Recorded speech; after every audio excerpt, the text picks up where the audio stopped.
Hello to you! Today I wanted to try something a bit different and give it a go to this format I will call Animation Diary. I suppose it's not that original of a name, but it works for what I want to make. Recently, I had been wanting to do some animated studies, and I thought it would be interesting to make little videos about them, to explain specific things that maybe don't quite fit on a more dedicated video. However, maybe I will change the name of it, who knows. In this case, I wanted to study dog walks. I have to admit that I don't know anything much about drawing dogs, so I heavily referenced the video I used to make this study. I found this live reference on YouTube, by the way.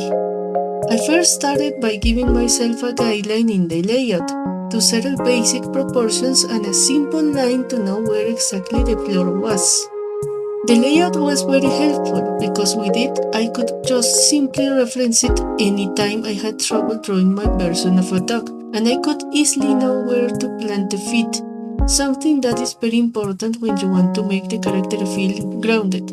Usually I work from basic storyboards, but I suggest that when you're able to make use of a layout to avoid proportions changing too much. After having a simple layout done, I went ahead and started my study. To make this a bit faster for me, what I did was make my study straight ahead, drawing frame 1 and 2 and like that, because when I personally reference live action footage of things I don't know much about, I rather study it while I am replicating what I am seeing on the go. The trick here was to not copy the exact video fully, but rather draw only the next 2 to 3 frames after the frame you started from. This is honestly a very fast way to quickly study animation too, because it gives you the simplicity of focusing exactly on what you are trying to understand, and you don't have to fully animate everything, just what you need to make the movement you are studying. What I used for this was a software called Keyframe MP2. It is very useful because you can make it appear above the window you are drawing on and actually shows you the frame number of your video.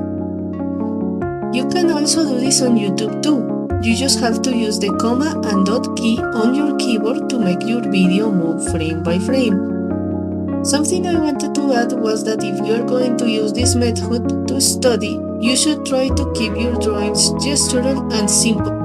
That's why my dog here does not have much detail at all, so I can focus on how his legs move, how his back curves, and how his head kinda bounces with his steps.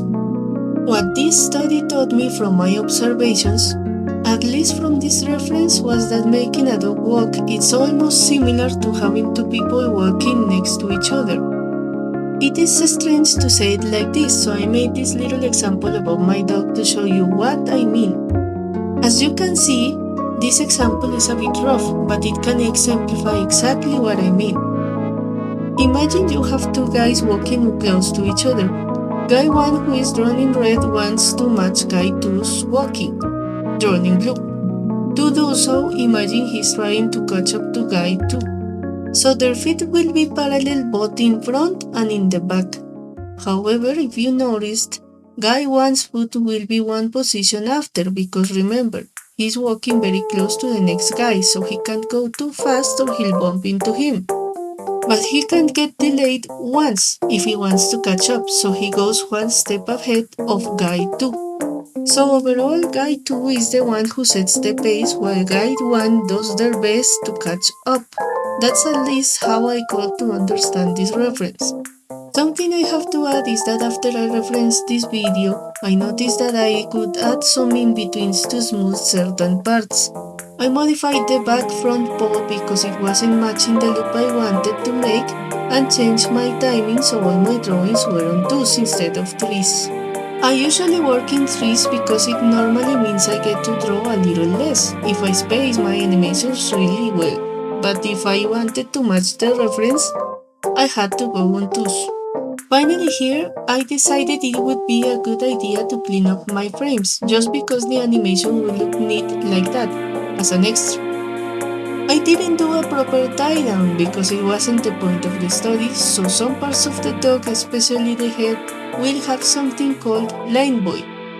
Bad line boil to be specific. It happens whenever an animator or cleanup artist is not careful when maintaining the solid drawing aspect of an animation when drawing.